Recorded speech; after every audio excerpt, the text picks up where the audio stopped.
You made it to level 2, deeper questions leading to deeper answers. I'm Tomas Garza, and I'm here to help you decide to transform. I'll be setting the pace for the process to support your unfolding. Learn and commit to a practice that brings simplicity and an awareness of what is ready to be released. Join me now and allow the experience of a deeper sense of love.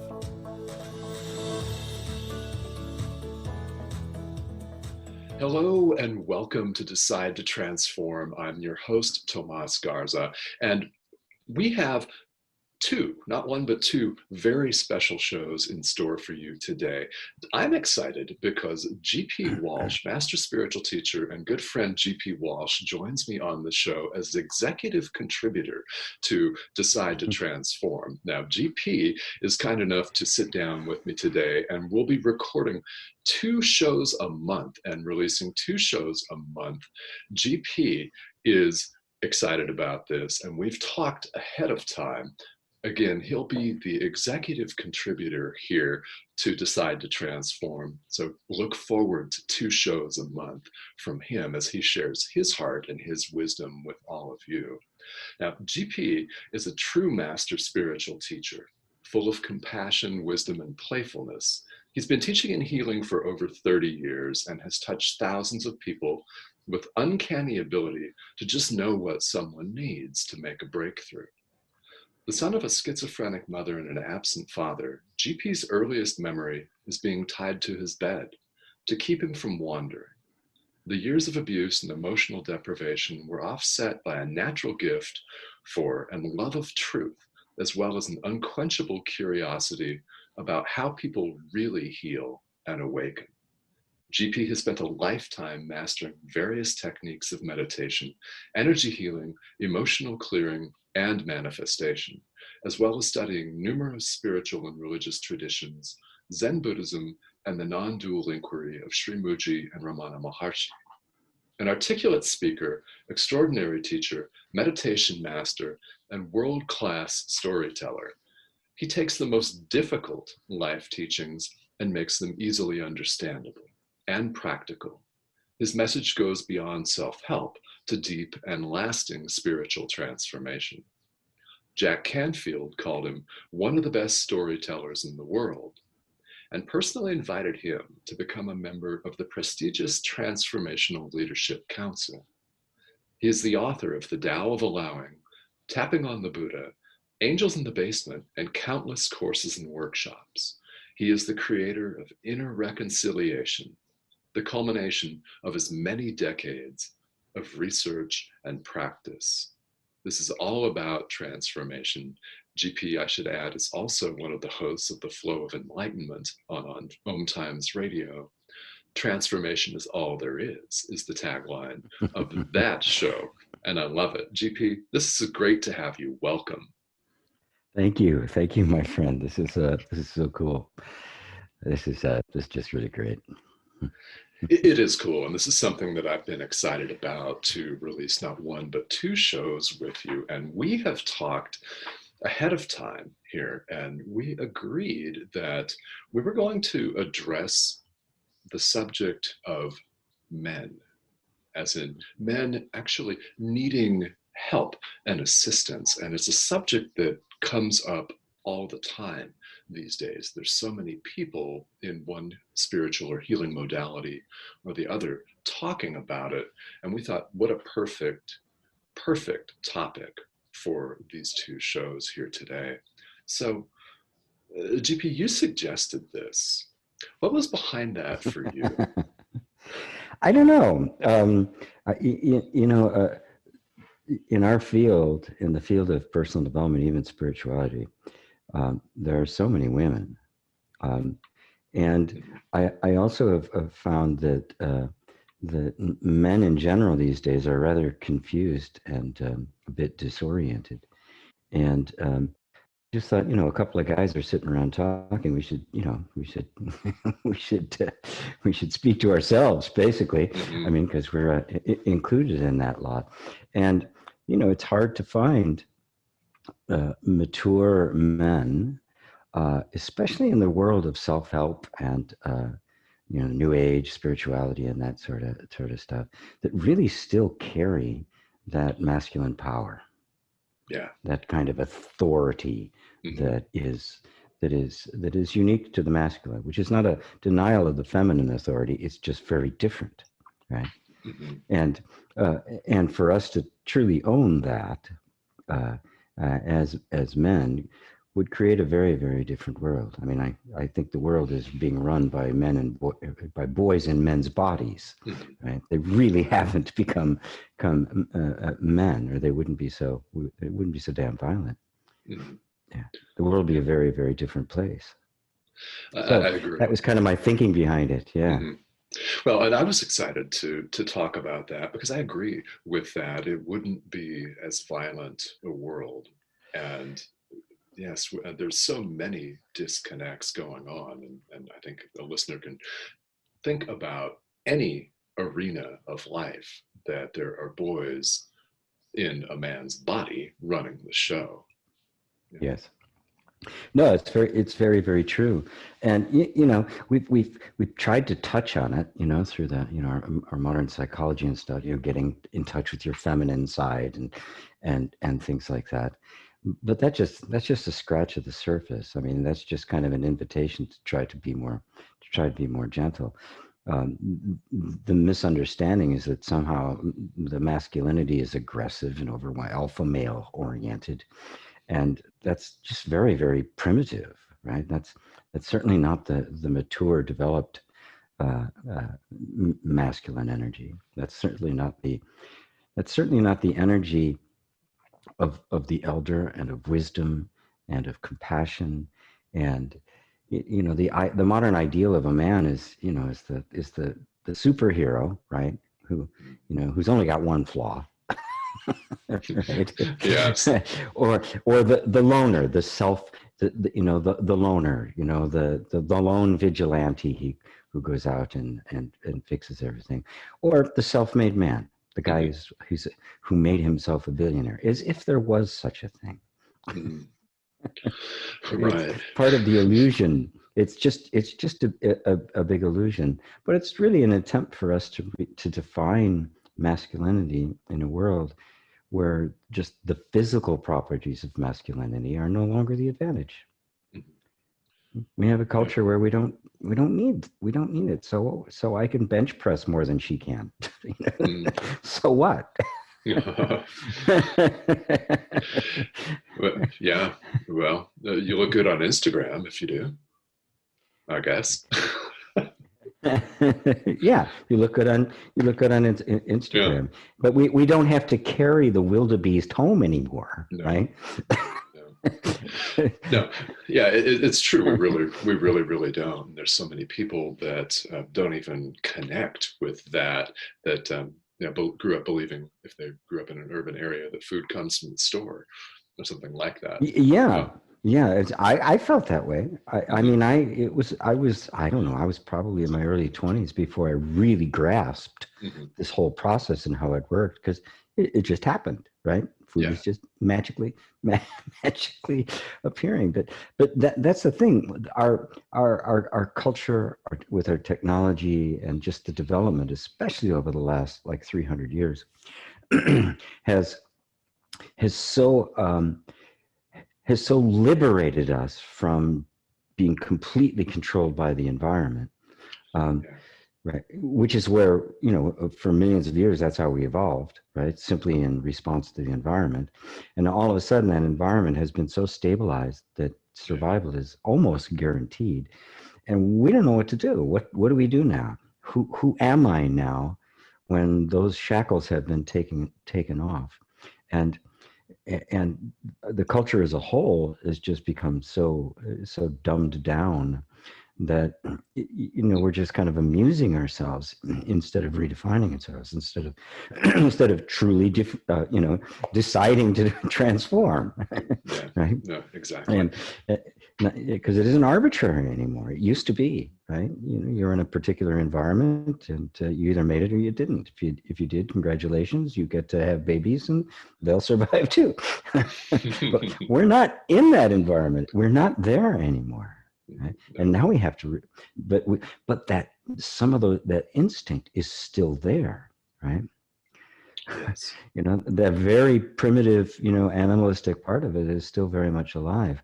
And it takes a mature consciousness to begin to deal with that and integrate it, because it's not going anywhere anytime soon. Right? Right. All of those still basic instincts are still there.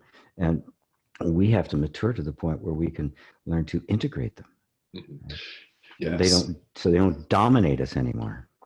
Yeah, and I think that we've touched on some of the issues, and you touched on it earlier, and that's confusion.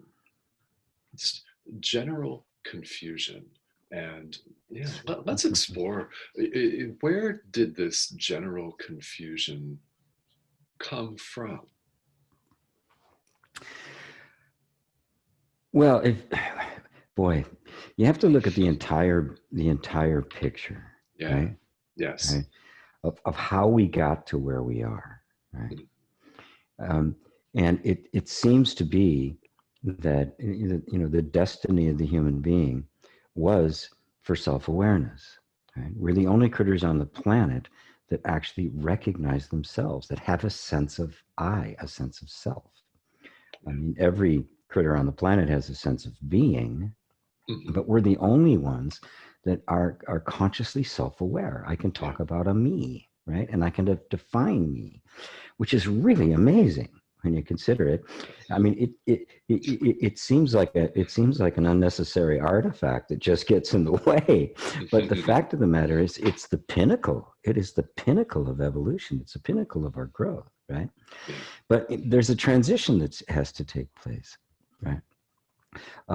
That consciousness brought with it the capacity for imagining, for expecting, for projecting, for imagining what could happen in the future, right? Yes. But the nervous system is still very much now, right? So for the first time, we could actually create an environment in our minds that the body would react as if it was actually in it, right? Yeah. And we end up creating our own stress, our own discomfort, right? Our own confusion, right? Mm-hmm. Because on one hand, the body's reacting to something that isn't actually there. Right? Yes. Right. And we get more and more into our minds and talking about, and our imaginings, and we get further and further disconnected from the actual reality in which we're living. And so we can create all sorts of illusions, like the illusion we're still chasing food around when we're not. Mm-hmm. The illusion that there needs to be such a thing as scarcity. The illusion of hierarchy, Right. the illusion of control and power. Right? These are all manufactured by the mind, implemented in culture. So we have become divorced from any touchstone or any reference point to keep us grounded, to keep us. So we can question these assumptions that we make. We can question these ideas that we have. Otherwise, we can develop just insane value systems, and that's what we've done. Look at the 20th and 21st century. I mean, it's just been riddled with war after war after war after war, and conflict and skirmishes, and the United States. The United States has been involved in 258 wars since its inception. 208 of them were started by the United States. Oh, yes. Okay. I thought it might possibly be more than 208. Yeah. Okay. Hmm. Yeah, but where does that come from? Is it because this is a particularly aggressive nature? No, it's the value systems that develop, right? Because we're inventing value systems without any kind of reference to what is real, right? To something that's authentic. We've even lost the ability to find what's real. And now we're even promoting it. We have VR glasses, so you don't even need to know what's real. You make your own, right? what in the world does that do to us, right? What are we making? How do we find a touchstone, something solid and dependable? You know, you can't solve an equation with no constant. Yeah. Otherwise, you get this endless stream of possible solutions, right? That just um, endlessly spin off, right? Mm-hmm. Then what happens if we don't have something concrete that's kind of defining the territory? We replace it with ideology. Oh, yes. Okay. Yeah. And then because it's so feeble and unstable, we enforce the ideology through force, and this is where we've come to, just one group trying to force their ideology on somebody else. That's what the world is experiencing. It's really a bunch of conflicting stories, and somebody's trying to have the dominant one. Mm-hmm.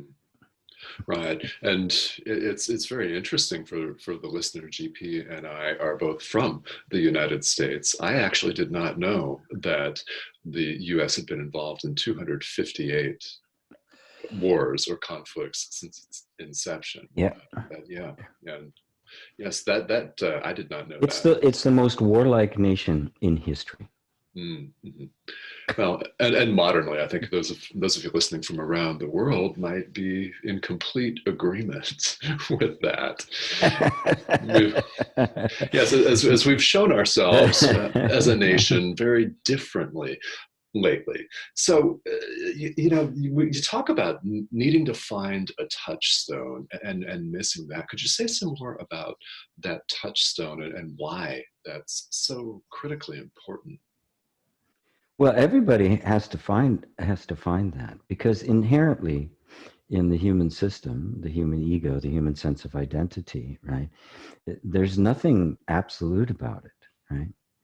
You know, take any child from any culture, put them in a different culture, and they will become that culture. Yes. Simple as that. Right? They will respond to and adapt themselves to become whatever container they happen to get put into.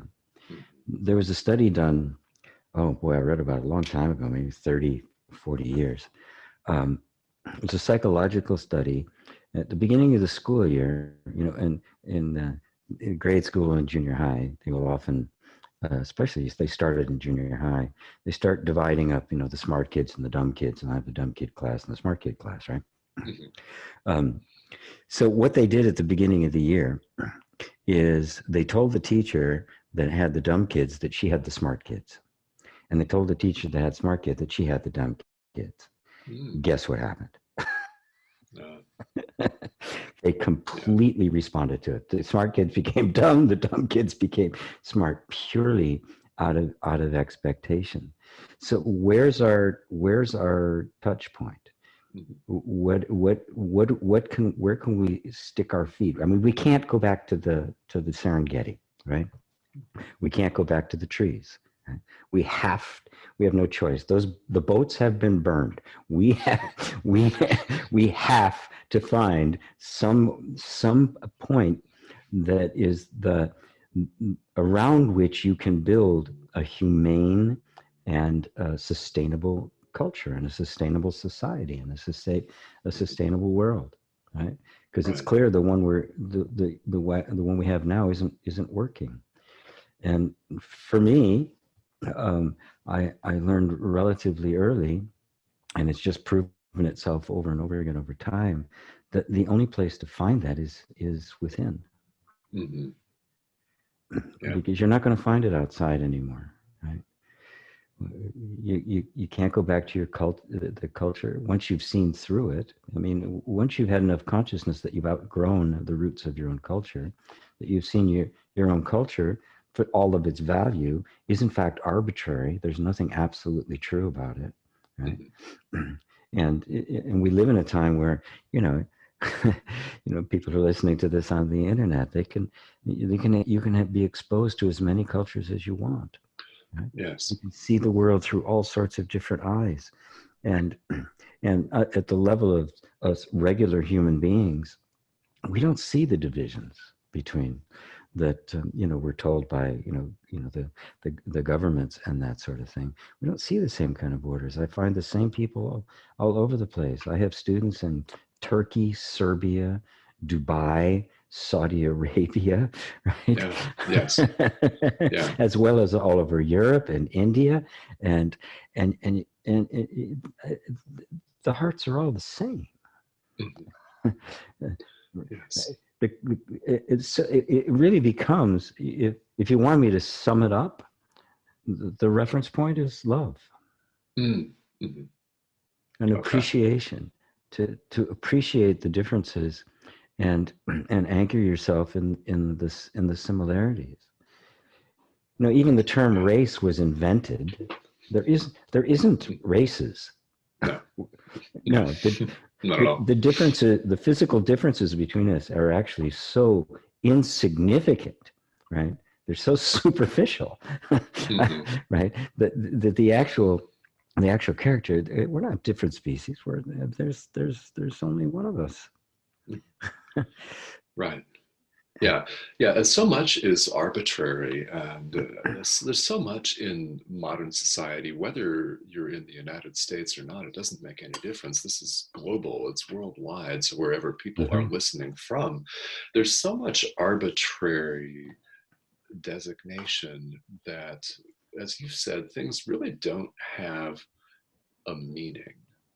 And we have people defining and defending personal territory over what? Over nothing at all. Over nothing.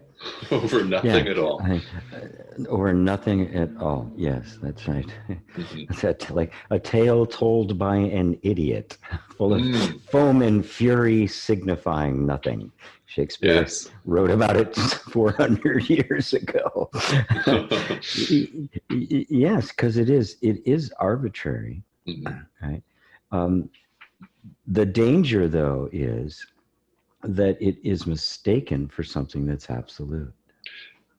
Yeah, exactly. That's the danger. Mm-hmm. And then in order to defend it, you may have to get, you feel you have to get violent. Mm-hmm. Right? And men are more prone to violence than women are. Just kind of the way we were built. Mm-hmm. It is, yes. And 258 wars later, what do we have? I keep coming back to that number.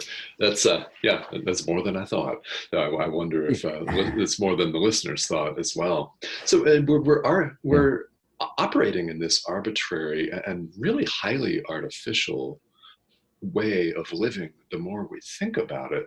And then how has this impacted men in particular? I mean, what we're talking about applies, of course, to all people, men and women. But while we're on the subject of men and masculinity, how does this arbitrariness, how is this leading to where we are? How does this play out specifically for the guys out there? Well, men have always had to define themselves as themselves, but also in terms of the culture, right?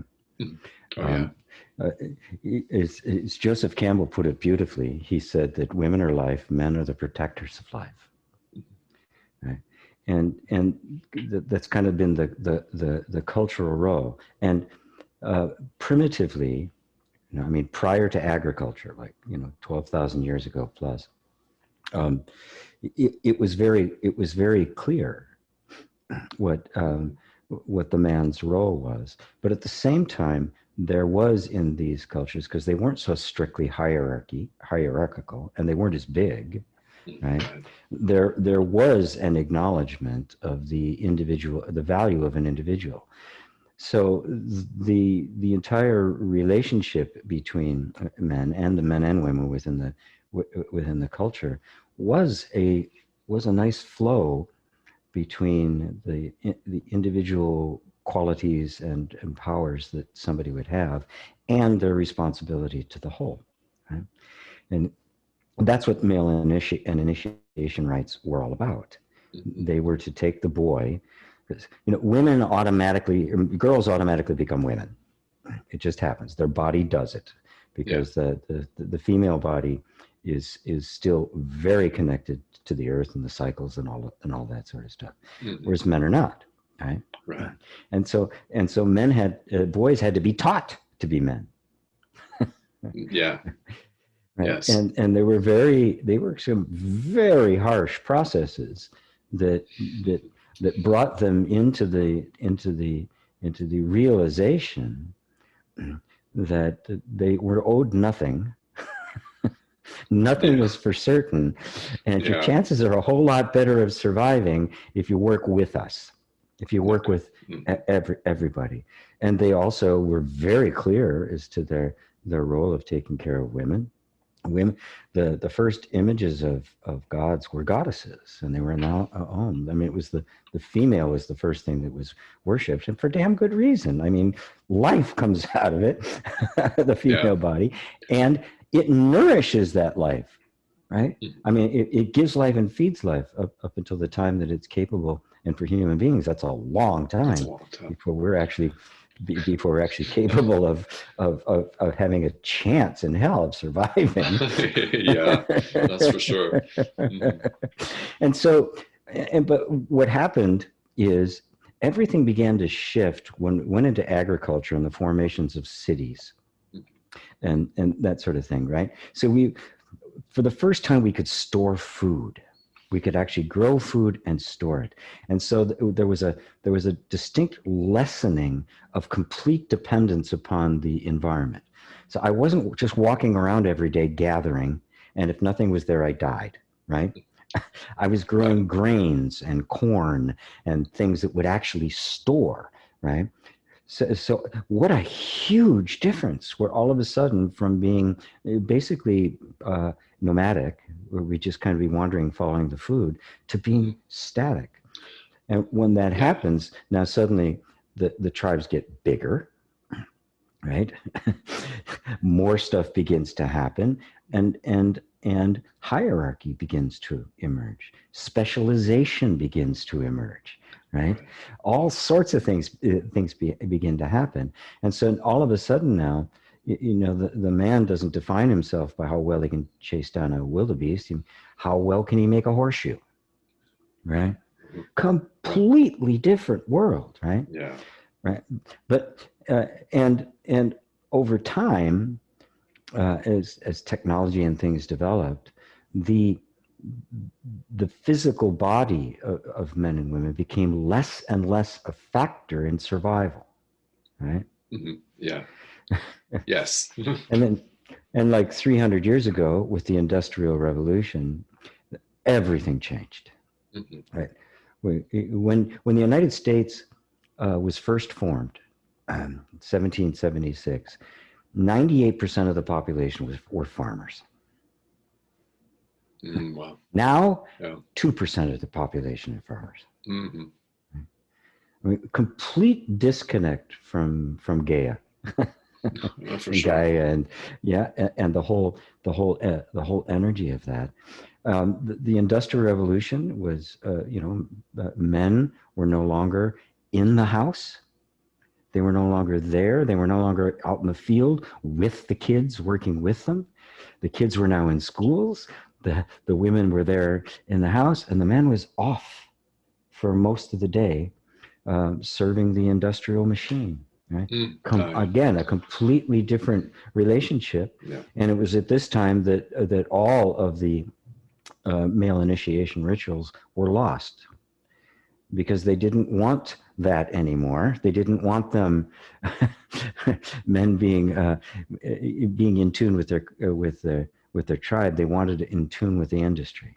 I mean, it was a real takeover by a very different value system, a very different way of thinking, a different way of being. And it grew, if you look at, the modern economics, it grew right out of them, out of the first it was the aristocracy and the serf, right? The land and the serf, right? Then it went to master slave, and now it goes to employer and employee. Hmm. Right? Right. And it is the same relationship. Been the same relationship for 12,000 years. Hmm. And that to me is what's shifting, right? Yes. That can't stand anymore because No. it's inhumane. It's just reduced people to commodities. And Hmm. and this is the fruit of it. So even though right now we have the technology to guarantee everybody on the planet a healthy life, we have since 1975. It's been estimated about that time the technology got to the point where every person on the planet could have food, shelter, medical, education, right? No problem whatsoever if it was properly distributed, Hmm. right? Right. Right. But we're still operating under the illusion of scarcity. And so you've got Yeah. people hoarding, right? The idea of property. Oh my God, there's so many things I go off on here. I mean, the idea of property didn't exist until I had to grow food. Yeah. You know, No. I had a blanket, a wife, a spear. That was it. Perfect. What, You what know, more could you want? I Yeah. wasn't. There was no sense of accumulating. There was no sense of private property. Mhm. Right? We have to realize these are modern concepts. Yes. Yeah, they're modern concepts, and you're talking about something that's so deep level and foundational level here that I think a lot of people miss. A lot of people who are doing work with masculine and feminine energy, this is something that I don't hear a lot of people talking about, is how did this actually happen? And with the advent of the Industrial Revolution, you're saying this has been a deliberate shift in values. And who's Well, it's not a really. deliberate shift. It was a set of values that emerged with the hierarchy, Ah, right? yeah, yeah, okay. And right, Yeah. and inherent in the hierarchy, you're going to do. There's going to be somebody on top, and there's going to be somebody at the bottom. That's the way it worked. So Mm, early on, it began to organize that way, and power. There were mm, mm, kings and emperors and rulers and that sort of thing right from the get right. go. It's just so that value is there, right? Of hierarchy, which is a very male way of organizing. Sure. And so it's dominated the world, and that makes sense, right? If you and I are going out to chase down some critter that's Hmm. dangerous, a woolly mammoth or something, Yes. right?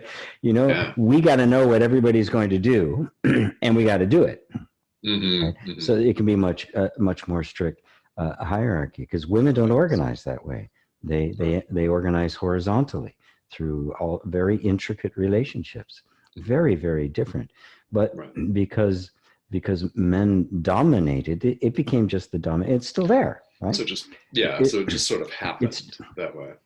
it happened that way. But as power solidifies in one part of it, of course, they fight to defend it. This is the Hmm. way it's supposed to be. This is the way God Yeah. intended it. Yes. Of course. Of Yeah. course, I'm on top. I don't want the rules to change. Yes, it's my divine right. It's Yeah. my divine right. And if it's not the divine right, then it's just, well, I'm just evolutionarily evolved beyond you. Because it was the right of kings at one time, which was Hmm. divine, right? Right. Yeah. And but then it moved into the right of ownership. Oh, yeah. Okay. Yes. Yeah. Right. So this is my property. This is my slave, and it's still the case. There's not a corporation on the planet that isn't totally dictatorial and top down. There's no such thing as a democratic corporation. Hmm. Right. They Yeah. don't exist. That's for sure. They don't. So what has changed? It's only the form of the hierarchy. In other Yes. words. Yeah. Hmm. Yeah. A softer, gentler hierarchy, right? That's Mm. I and we've actually gotten so repulsed by the whole thing that we have to call it by other names. We have to make it look like like it's freedom of choice and all that. But you know, Yeah. it's like the guys who worked in the coal mine, they rented the house from the company that they lived in, and they had to shop at the company store because that's all there was. Now, what's the difference between that and slavery? Nothing. Right. Yeah. Functionally, there's not, because you have somebody Yeah, telling you what to do, how much time off you can take to spend by yeah, yourself or with your own family. And you have to get that approved in writing by someone who doesn't know you at all and really doesn't yep. care about you. And this That's is, right. Who you may have never even meet. oh, yeah. Oh, no, they're off in a high rise office in another city, possibly in another part of the world. And Oh, and yeah, these days, yes, it is that way. The decisions are just coming from this amorphous thing somewhere. But this is what's happened because men have been conditioned to yeah, to accept that, to define themselves in terms of that, and then to seek to try to get up the hierarchy as high as they can possibly get. And that yes. becomes our ideal. And so this kind of economic value system has replaced the value system of the home, of the earth, which is why it you know, these companies don't have any conscience whatsoever. If they just, you know, if they, I'm going to save, I'm going to increase my stock value, and I'm going to save some money by moving this factory to Mexico. Hmm. The fact that I'm devastating an entire community of tens of thousands of people, Yeah. oh well, what's the value there? It's clear what the value is. The value is the profit, not the people. And this is the destructiveness of it that has evolved. And you know, it's not like there are these evil people up top, right? No, Right. they simply believe this. They believe that this is the way it's supposed to be. Mm-hmm. Yes. And I think this is an important point because as people define and defend personal territory, we all want to create an other that is evil or inferior, or evil and inferior both, than any Yes, adjective we want to throw in there. And it's not that you make a great point here. It's not that they're necessarily evil people, they're just thinking completely different. that's exactly the case. They believe this to be true, and not enough of advanced consciousness has dawned yet to Mm. be able to question and to see the arbitrariness of that value system, Yes. and which means opening yourself up to a value system that could be better, higher, right? And for me, that means Mhm. more universal, more equitable, takes care of everybody, takes care of the earth as you know, because we only got one of them. Right. Hmm. Right, and the earth is an infinitely productive mechanism if you don't stress its own capacity for recycling and replenishing, right? Yeah. Yeah. But if you do, you know, you break the system, it's over, Hmm. right? Hmm. There ain't no help coming, right? No. No. It'd No. be great if there was, but we Well, should it not would. plan on, yeah, but we should not plan on that, right? Although there's Yeah. a lot of people that do. A lot of people, aliens are going to come, or Jesus is going to come, or something like that, which in a very weird sense simply gives them permission to continue on the same self-destructive, abusive path, right? Yes. And not take accountability for your own actions. Hmm. It's Yeah. it's pretty amazing. But you know, for me, the masculine energy is the energy that is capable of looking at that absolutely coldly and say, this isn't working, it must change, and then endure the discomfort of the change. That is masculine energy that Hmm. can look out for Yeah. the whole, look out for the whole tribe and not just for itself. And for us now, just because of the nature of things have gone, the whole tribe is the whole world. Exactly. Yeah. Yeah, it really is. I think this is something really, really valuable that you've said, that the masculine energy has the capacity to look at a situation clearly, with clarity, and say, you Yes. know what? We've made a mistake here. We've been mistaken. This is not working. Let's do something else. And then, as you so correctly put it, endure the discomfort, endure Yes. the process of change that has to follow that. And there's not Yeah. enough advanced consciousness in the world yet to see that there could be a more equitable, a more loving, a more humane way of going about all of this. Many, Yep. many themes and things that I think I would really like to continue further with here. And I invite all the listeners to stay tuned for the second part of this very wonderful conversation with GP Walsh here. Now, before we wrap up the first show here, I want to just invite all of you, if you'd like to find out more about GP, to please visit gpwalsh.com. gpwalsh.com, and on YouTube, GP has a YouTube channel at YouTube/GP Walsh. So we will be back here on Decide to Transform with part 2 of our conversation. This is the executive contributor, GP Walsh. GP, thank you so much for joining me on this first half of our conversation today. Thanks, Tomas. This has been fun. I love it. And stay tuned, everybody, for part 2. All right, everyone, have a great day. You've been listening to Decide to Transform with GP Walsh. We'll talk to you all very soon.